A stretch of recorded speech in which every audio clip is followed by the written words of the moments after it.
Hello students, स्वागत है आप सभी का आपके अपने YouTube channel the learn cafe में।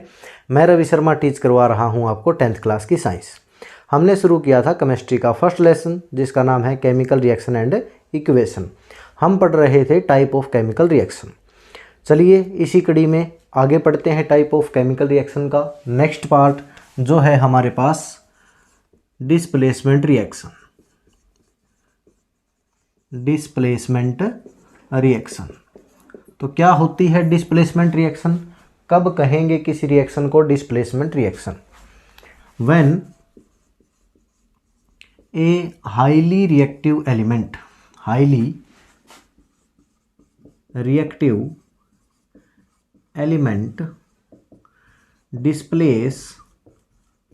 displace a low reactive element from its solution। जब कोई हाईली रिएक्टिव एलिमेंट जो है वो किसी लो रिएक्टिव एलिमेंट को उसी लो रिएक्टिव एलिमेंट के सॉल्यूशन में से डिस्प्लेस कर देता है और उसकी जगह पे खुद एडजस्ट हो जाता है, तो इस प्रकार की रिएक्शंस को हम डिस्प्लेसमेंट रिएक्शन कहते हैं। चलिए एग्जांपल के थ्रू समझते हैं। तो जैसा हमने देखा इसमें होता क्या है, पहले हमारे पास कोई सॉल्यूशन है जिसमें ए हमारे पास कोई मेटल है जिसकी रिएक्टिविटी लो है, यानी कि हमने इस सॉल्यूशन में क्या माना, ए हमारे पास लो रिएक्टिव एलिमेंट है और ए बी क्या है, इसका कोई सॉल्यूशन है। उसके अंदर हमने किसी अदर सी एलिमेंट को के साथ में उसकी रिएक्शन करवा दी। यहाँ पे जो सी कोई एलिमेंट है ये कैसा है, हाईली रिएक्टिव है। सी इज हाईली रिएक्टिव एलिमेंट, इसकी रिएक्टिविटी जो है वो ए से ज़्यादा है। तो होगा क्या, अब हमारे पास सी बी प्रोडक्ट बन जाएगा, यानी कि ए इज रिप्लेस्ड बाय या डिस्प्लेस्ड बाय सी, और जो ए है वो रिएक्शन में से बाहर उसके पीपीटी फॉर्म हो जाएंगे, यानी कि वो अलग हो जाएगा। तो सी हाईली रिएक्टिव है, इसने ए को जो कि लो रिएक्टिव था उसको डिस्प्लेस कर दिया और ए को यहाँ से निकाल दिया। जैसे ही अगर हमारे पास कॉपर सल्फेट का सोल्यूशन है, aqueous solution of copper sulphate, इसमें हम आयरन मेटल जो है वो अगर रिएक्शन करवा दें कॉपर सल्फेट के सॉल्यूशन की विद आयरन मेटल, तो होगा क्या, आयरन जो है हाईली रिएक्टिव है कॉपर से, यानी कि यहाँ पर हमारे पास कॉपर जो मेटल है that is low reactive metal, और जो Fe है उसकी रिएक्टिविटी क्या है, हाई है। तो ये क्या है, हाईली रिएक्टिव एलिमेंट है, मेटल है। तो ये क्या करेगा, कॉपर को डिस्प्लेस कर देगा। FeSO4 फेरस सल्फेट बन जाएगा और कॉपर जो मेटल है उसके रेड पीपीटी हमें जो है वो नज़र आ जाएंगे सॉल्यूशन के अंदर। तो इस प्रकार से आयरन जो है वो कॉपर को डिस्प्लेस कर देता है। क्यों? क्योंकि reactivity of iron metal is more than reactivity of copper. तो आयरन ने कॉपर को डिस्प्लेस कर दिया, कॉपर सल्फेट से क्या बन गया, फेरस सल्फेट बन गया। इस रिएक्शन में एक और प्रॉपर्टी हमें देखने को मिलती है, वो क्या है, यहाँ पर क्या होता है, कलर चेंज होता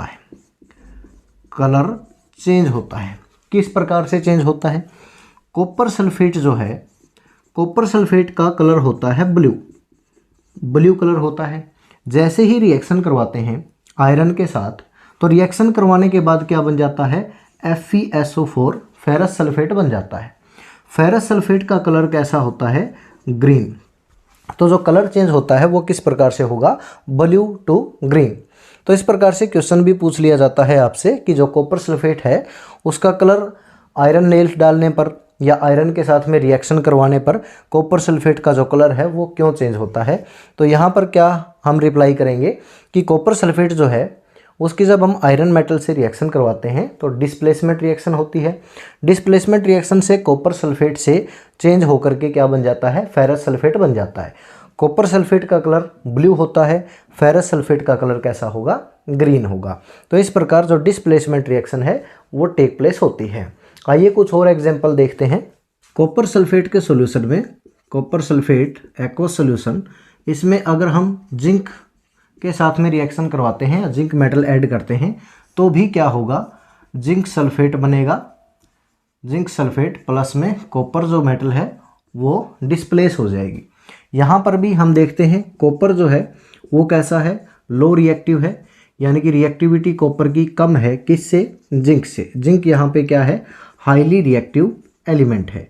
तो एक हाईली रिएक्टिव एलिमेंट जो है वो यहाँ फिर से क्या कर रहा है, डिस्प्लेस कर रहा है एक लो रिएक्टिव एलिमेंट को। तो यहाँ भी डिस्प्लेसमेंट अकर हो रहा है।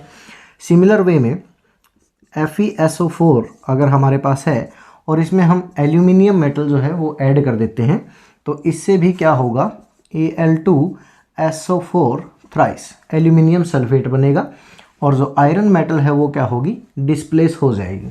तो यहाँ पर एल्यूमिनियम की रिएक्टिविटी हाइयर है, किससे, आयरन की रिएक्टिविटी से। तो एल्यूमिनियम ने आयरन को डिस्प्लेस कर दिया। इसका जो रिवर्स है वो ट्रू नहीं होगा, यानी कि एक लो रिएक्टिव एलिमेंट एक हाईली रिएक्टिव एलिमेंट को डिस्प्लेस नहीं कर सकता। ठीक है, जैसे अगर हम ये कहें कि हमारे पास FeSO4 का सॉल्यूशन है और इसमें हम कॉपर मेटल जो है वो ऐड करते हैं, रिएक्ट करवाते हैं, तो क्या होगा, तो हम कहेंगे यहाँ पर कोई रिएक्शन नहीं होगी। रिएक्शन क्यों नहीं हुई, क्योंकि Fe is highly reactive, copper is low reactive. तो कॉपर जो है वो आयरन को डिस्प्लेस नहीं कर सकता क्योंकि आयरन की रिएक्टिविटी ज़्यादा है। हमारा कंसेप्ट क्या है कि एक highly reactive element low reactive element को डिस्प्लेस करता है। ये क्या है, इसका अपोजिट हो रहा है, यानी कि एक लो रिएक्टिव एलिमेंट जो है वो यहाँ हाईली रिएक्टिव एलिमेंट को डिस्प्लेस नहीं कर सकता। इसलिए हमने क्या लिखा, जो रिएक्शन है वो टेक प्लेस नहीं होगी। आई होप आपको ये कंसेप्ट समझ में आ गया होगा। वीडियो आपको कैसी लगी कमेंट बॉक्स में ज़रूर बताना। अगर आपको हमारी वीडियोस पसंद आ रहे हैं तो हमारे चैनल को सब्सक्राइब करें, लाइक करें और अपने फ्रेंड्स के साथ में शेयर करें। Thank you.